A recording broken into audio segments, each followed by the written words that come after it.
Yo, what's up guys? It's Brian and Jim from DrinkABeerandPlayAGame, and today we are bringing you our top 10 favorite Simpsons video games. It was one hell of a month going through all those games, but we finally narrowed down our list. Now, as a quick disclaimer, you're going to notice that the games on this list don't correspond to the scores on our site. But remember, the scores we give the game on the site are total cumulative scores with a whole bunch of different factors that don't necessarily dictate our overall opinion of each game. But one quick thing before we do jump into this list, I want to talk about one uber popular game right now, and that is The Simpsons Tapped Out for most iPhones or Droids or whatever you have.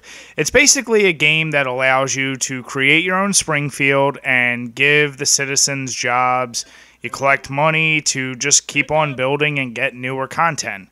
This is a great time waster, and it's something that's kind of fun for people who always want to see a Springfield as their own.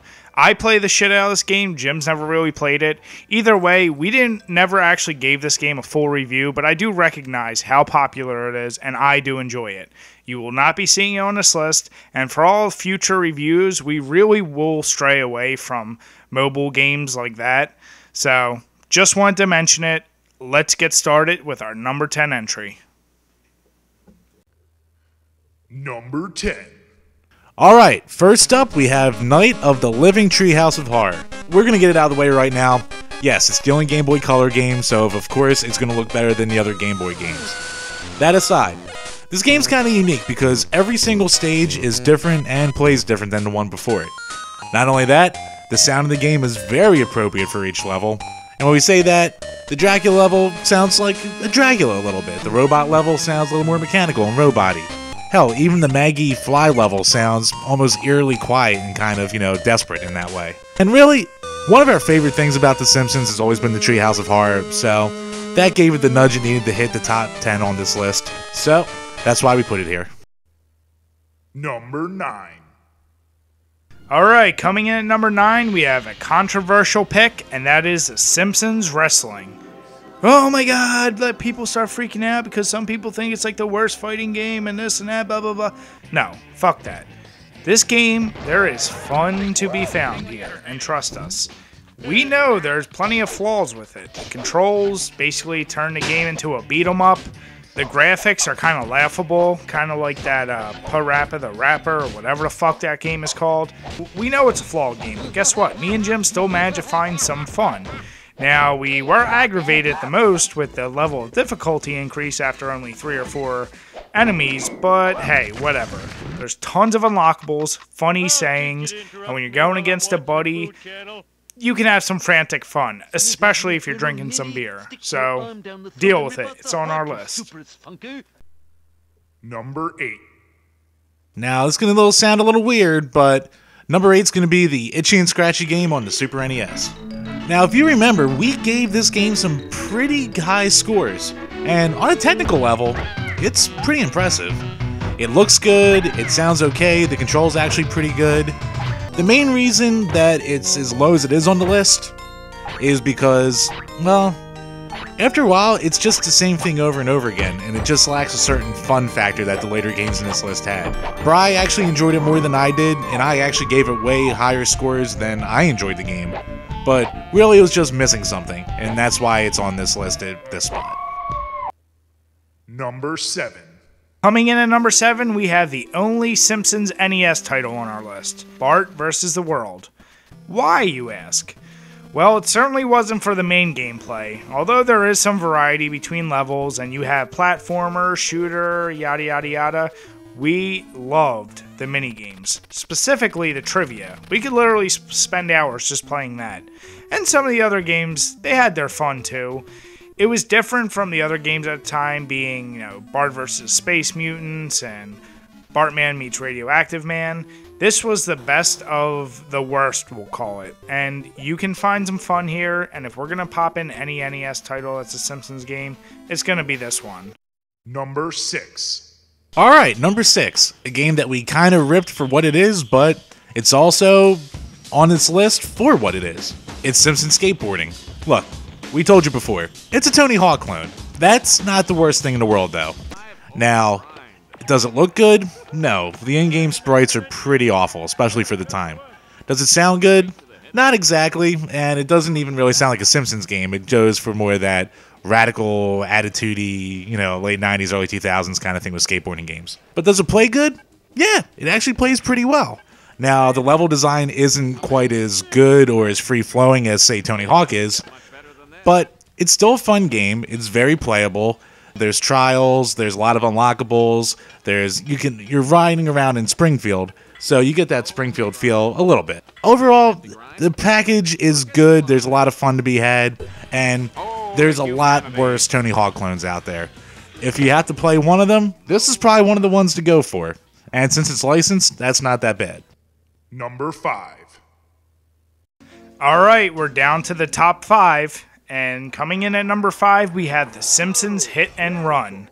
Now, this is a GTA clone. There's no way about it. It might be more family-friendly, and it might be more Simpsons-focused, but you're in a sandbox-style world going around doing random things. You can fill up a police meter, or in this case, the hit and run meter. Being a clone of a game that's uber popular and pulling it off pretty well is not a bad thing, just like Jim just said.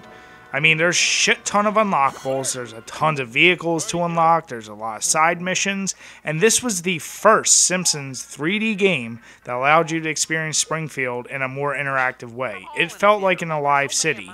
You have your favorite characters driving around, you can pull up to them, you'll hear them make some little quote. Sure, it's not the deepest game in the world, but there is plenty of fun to be had. I will warn you, you will need to invest at least 3 to 4 hours before you start really seeing the benefits of this game. If you only spend 1 or 2, you're going to be like, it's kind of a boring game. So grab yourself a 6-pack, sit down, invest some hours in it. I guarantee if you are Simpsons fans, you will not regret it. Number 4. And at number 4, we have the Simpsons Game. This game, from presentation-wise, has almost, it doesn't compare with the others because the game has a ton of cutscenes. It switches back and forth between classically animated parts and parts using the in-game CGI. Another plus for the game is there's a lot of throwbacks and nods to classic video games in this. You have parts that are like Frogger, like Space Invaders, like Missile Command, and it just goes on and on. At its heart, this game is more of a free-roaming, somewhat sandboxy kind of action platformer. Just like Hit and Run, it'll take you a couple hours before you hit the real meat of this game. And then, for a while, it's kind of fun. And then after a while, it gets boring again. It's hard to describe, and it's a shame for what it is. Overall, it's a game that should be higher on this list for what it is, but, I mean, we're not fans of current Simpsons humor, so if you're not a fan of it, then the cutscenes are going to annoy you a bit. And the camera angles are even worse this time almost than they are in Simpsons Hit and Run. Besides that, it's a very solid effort, and if you're going to play a Simpsons game, you're not going to go wrong with this one. Especially if you still like The Simpsons today. Number 3. Simpsons Road Rage. Let me say that we don't exactly know how people feel. We've searched around, we've seen some other people's opinions, but me and Jim, we love the shit out of this game. Yes, like most of the later Simpsons game, this is just a clone of another game, specifically Crazy Taxi. But me and Jim played this probably longer than most of the other Simpsons game on this list, and we just had fun. I mean, you have a variety of characters that all have different sayings. Sure, after you pick them up for 3 or 4 times in a row, they say the same things over and over. But where this game really shines, the 2-player mode. Oh my shit, is this thing frantic. Me and Jim, we were yelling at each other, cursing, it's so much fun. And it really gets you on the edge of your seat when you're trying to battle for that last fare to win the game. Each car completely handles differently. Some are fast, some are better turning, some can plow through people. Get it? Like Mr. Plow. But overall, yeah, we just had a lot of fun. And not to mention, we were a little... okay, I'm not going to lie. We were drunk by the time we got to this one, and that just made it that much better. So do yourself a favor. If you need a good party game with your friends and you're tired of playing Mario Party and you want to try something new, get yourself a case of beer, play with your friends, and make a drinking game out of it. Number 2. Ooh, alright. So, just the way every great, thief team needs the wild card, we can call this the wild card of our list. Because no one saw this coming, not even us. Number 2. Itchy and Scratchy Mini Golf Madness. The positives of the game. For one, it's a really big game. And for a mobile platform, that's perfect. Now, it's a golf game mixed with a puzzle game, mixed with a platforming game, which is very, very unique. But there's a lot of fun to it. It controls well enough for what it is. You get killed in a lot of different ways, and a lot of the fun for us was just seeing the different kill animations in the game. Also, the level design is pretty inventive, and for as many levels are in the game, the levels can go on a decently long time, which was surprising. But the crux of it is, you're still trying to get it done the least time, so replayability, it all goes towards it to try and get that better score. There's a lot to like about this game. If you're not a fan visually of Game Boy games, and it won't be for you, but it's still a decent looking Game Boy game, we just really liked it a lot, and we were surprised by how much we liked it. Oh, and one more thing. Brian hates golf games, so if you can get him... I hate them! Son of a bitch. So, if you can get Brian to like a golf game, then you're doing something right. Number 1.